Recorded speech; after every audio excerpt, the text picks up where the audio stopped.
Every year on the first Sunday of Lent, we hear the same story, but from three different Gospels, and that is the temptation of Jesus. Without exception, the Gospel on the first Sunday of Lent is about the temptation. But each year in the 3-year cycle, we hear different, shall we say, versions of it. It's slightly different with each evangelist who tells the story.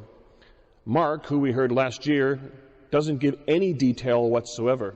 It simply says after Jesus was baptized, the Spirit led him into the desert for 40 days where he was tempted by the devil. End of story. We don't hear the temptations. We don't hear of the exchange between Jesus and the devil. It's very straightforward, and Mark moves on immediately to Jesus' ministry. Matthew is perhaps the most fleshed out of all three versions, and an example of that is in the first temptation, when Jesus is tempted to turn the stone into bread. He says a two-part response. Man does not live on bread alone, but on every word that comes from the mouth of God. We heard that as the verse of today's gospel refrain. The Gospel of Luke, on the other hand, is kind of in between the two.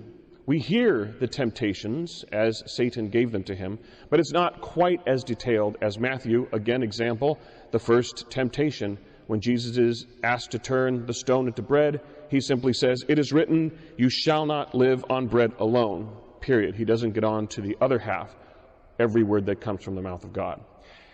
People ask me, well, why are there these differences between the Gospels, and including John, who doesn't have the story of the temptation at all? And I always answer those the same way. I don't know, you'll have to ask them.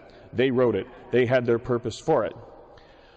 But what we see in at least Matthew and Luke, who give us those details, are temptations that Jesus undergoes, to which we can relate because it speaks deeply to our humanity and the ways in which we are tempted. The first, of course, is his hunger, his human instincts, his human drives, the nature of temptation where if someone gives in, we are more inclined to simply write it off saying, well, they're only human. Jesus was hungry, but that's not the only drive we have as humans. We have thirst.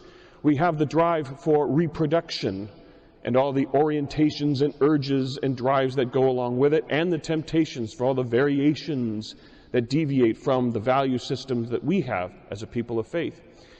And we have the drive for survival that sometimes can manifest itself in very intense passions in which we might be tempted to lash out and lose control. All three of those would fit into that basic commandment. You're human. You have your drives, your feelings, your emotions, and your urges. Just act upon them. And yet that first temptation reminds us that it is not our humanity that masters us. We master our humanity. And to simply say, well, we're only human as an excuse for sin, when you really think about it, can be a tremendous insult to God. Because after all, unlike all the other animals who move merely on instinct, we are made in God's image and likeness and can come to understand those aspects of our animal humanity and have the will to master them rather than let them master us. The second temptation, in which Jesus is simply requested by the Satan to fall down and worship him. All the kingdoms will be given to him. How easy it would have been. Who would know? They're alone in the desert. And how many problems would that solve?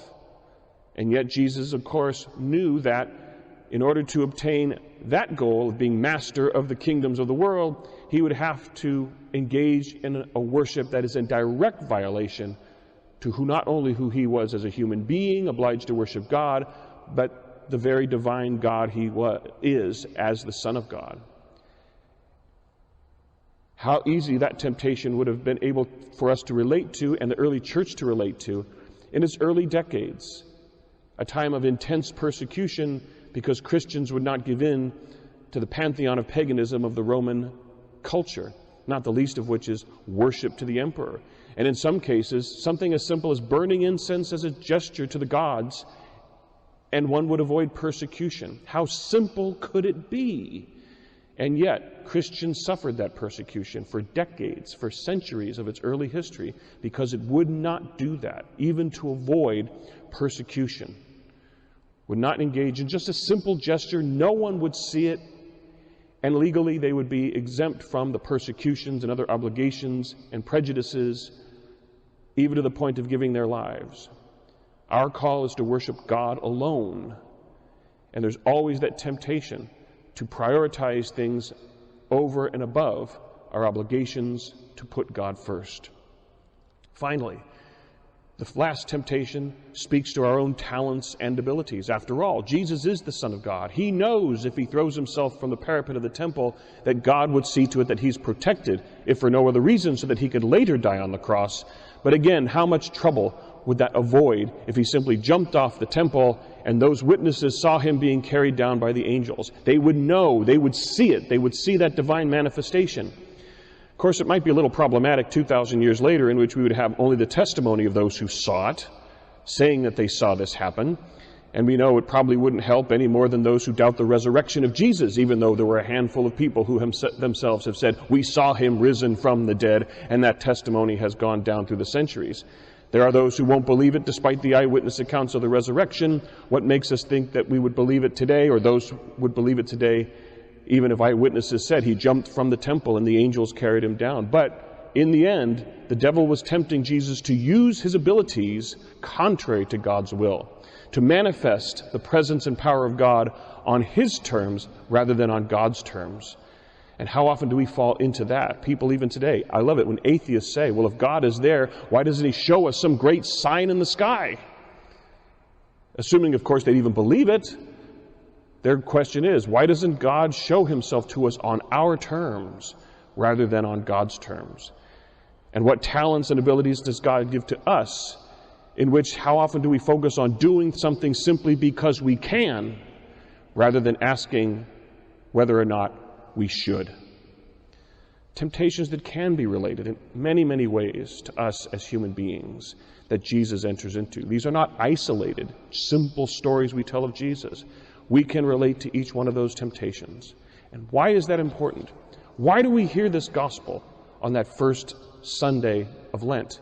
Because we are engaging in observances, penances, sacrifices, practices in such a way as to invite temptation. Lent is a time of temptation. How do we know? Well, there are various manifestations of that. First of all, it's an exercise, and like even with physical exercises, we do it to strengthen ourselves physically. We might commit in an exercise regimen. Each day I'm going to do 50 push-ups. The first day we do, or at least try, those 50 push-ups, after about maybe the first 5, maybe if we're lucky 10, our body is starting to tell us it's getting to be a bit of a strain. Maybe we should stop early. But as any coach would tell us, we've got to push it. We've got to do that 50. We've got to do the commitment. And each day we do it, it gets easier because we get stronger. Until at the end of that period of the exercise regimen, we can do that exercise, having been faithful to the commitment of exercise that we put our minds to. It's the same thing with spiritual exercise. We invite temptation, and the temptation is always to do away with it early, take back those sacrifices, do it in a different way that might be a little easy. And some of those manifestations in which we invite temptation can be seen in how some people approach Lent. How do people speak of Lent? Well, Lent is a time when you make sacrifices, and they don't often mean that positively. Lent is a time when Catholics can't eat meat on Friday. Lent is a practice in which we have to do sacrifices and we have to give something up. And we hear just how isolating that could be, in which these are not observances that we do, but rather rules that are imposed on us inconveniently that we wish we didn't have. But if we say we abstain meat from Fridays not because we have to, but because we're Catholics, that's what we do. We make sacrifices not because we have to, but because that's what we do as Catholics as part of this observance of this holy season. It's not that we can't eat meat on Fridays, it's that we don't eat meat on Fridays. And you see the difference of those two approaches. One connotes rules that are imposed upon us and inconveniently making us doing something we don't want to do. The other implies an invitation to participation and a much wider inclusion of the entire church who are doing these practices together. We hear other such temptations. Among my favorites are, well, if you're under 14 or over 60, you don't have to do it. Again, are these rules we follow?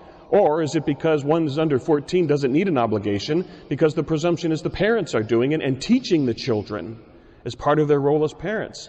And heaven forbid we presume that our elders over 60 don't need Holy Mommy Church to hold their hand and tell them to look both ways before they cross the street, because they know how important it is to do that for safety, and they know the importance of these practices that bring us together as a people of faith, bring us closer to God, is something important that they don't need an obligation imposed upon them in order to do something beneficial for the soul. After all, later this year, the Gospel of Luke will remind us of Jesus' words when he says, after you've done all that you've been commanded, say that you are worthless servants because you've only done what you've been obliged to do.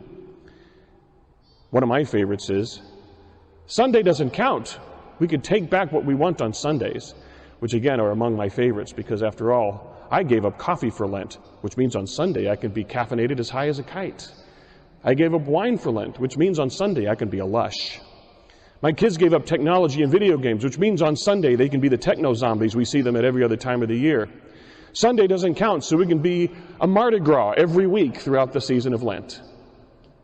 Or, given that this is something that tempts us to take back these sacrifices, does it make any sense that on a day dedicated to the Lord is a day that we give in to temptation?